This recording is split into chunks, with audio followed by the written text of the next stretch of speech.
The legend of this place is known for many thousands of years, which is located in Kurdistan, called Tuni BaBa.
لە سەرەتای تونی بابادان گەیشتون بە تەنگە بەرەکان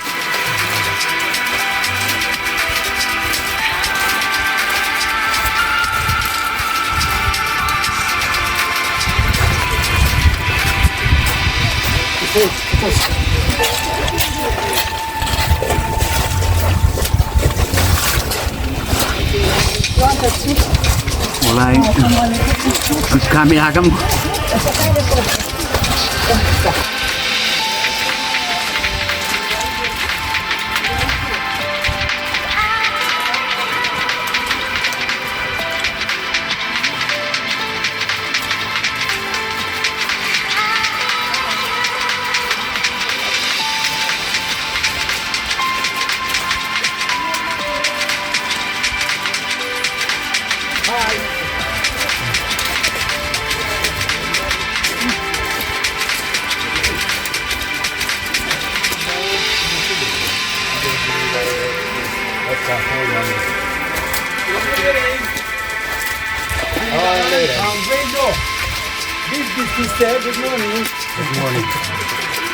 ئێستاش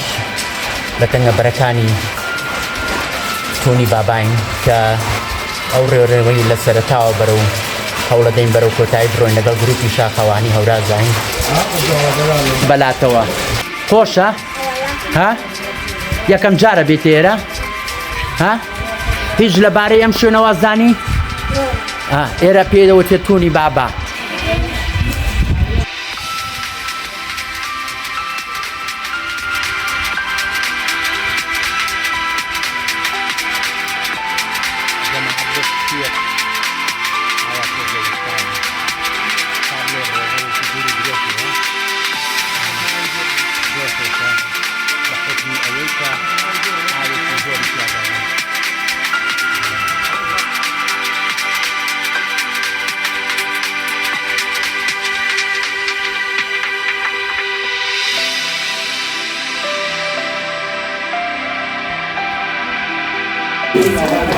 کاک باڕۆز هەشتێ چۆن ئەمڕۆ دەستە خۆش بێ کاک سیروان سپاس دەکەین هەستمان زۆر خۆش و تایبەتە شوێنێکی عەجایبە ئەمڕۆ 15/9/2023 لەگەڵ بە ڕێزانە هەوڵەندامی زۆر چالاک و زۆر جوان هاتوون هەموو بەخێر بێن دەستی خۆش دەکەین گەشتێکی زۆر خۆشە ئینشاڵڵا بۆمان دەکەونکەوە عەزیز پێشیمان سەمیرە خان هەستەکەی چۆن یەکەم جار دەبی بۆ ئێرە أول مرة جاي لهون أو لا؟ مرتين يعني عشان قبل جئت لهون كويس شو عجبتك؟ ها؟ طبعا طيبة حلوة خاصة مع الجروب الحلوين الرائعين طيبين شكرا عائلة واحدة تعرف شكرا أو شيرش مان توزي دواك توتوها ها چۆنە هیلاک بووی ها دەست خۆش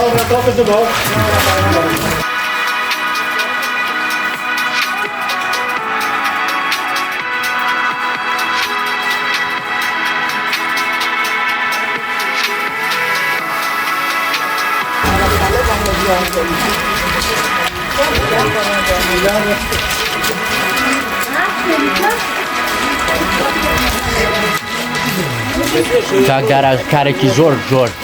ژیرانە کردو ئەو کڵاوە ئاسنێشی هێناوە دەستەکانە خۆش بێ سەرکەوتوبی هەستت چۆنە ئەمڕۆ هەستت چۆنە ئەمڕۆ یەکەم جارە یان جاری تریش لێرە یان ئەم یەکەم جارتە بۆ تونی بابا بەخێر بن لە شو ساغ بێ سەرکەوتوون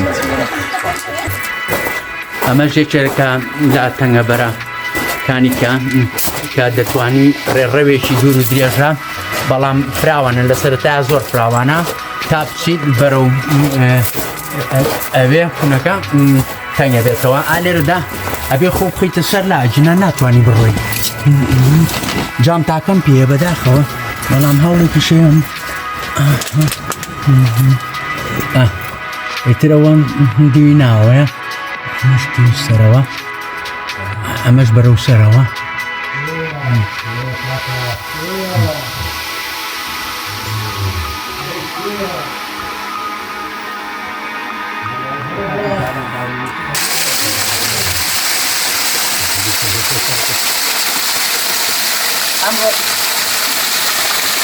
ئەمڕۆ لە بەردەمیەکە لە سەلاڵەکانی تونی بابان ئەو ئەفسانەیەی کە لەبارەی ئەم شوێنەوە داوان هەزارەها ساڵی کراندووە لە نەوە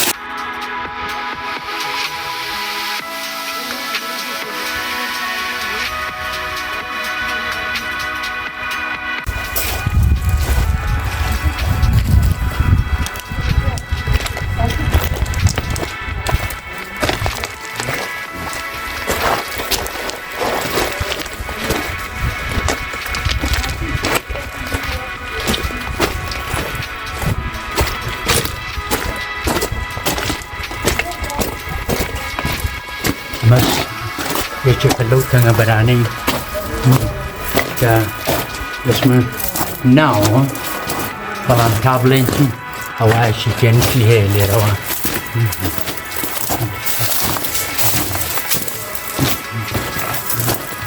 بەم تەنگە بەرە بەشێکی هەیە بۆ سەرەوە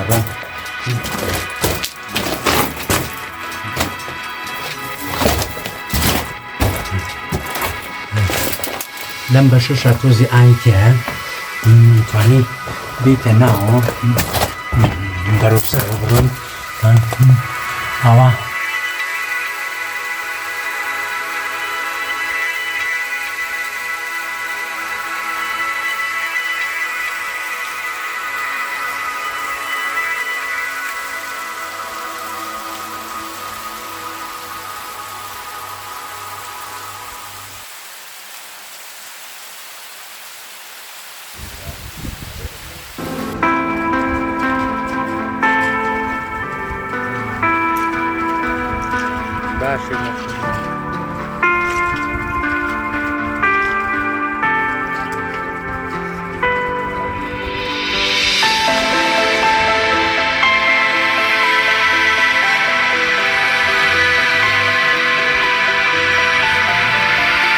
کاکە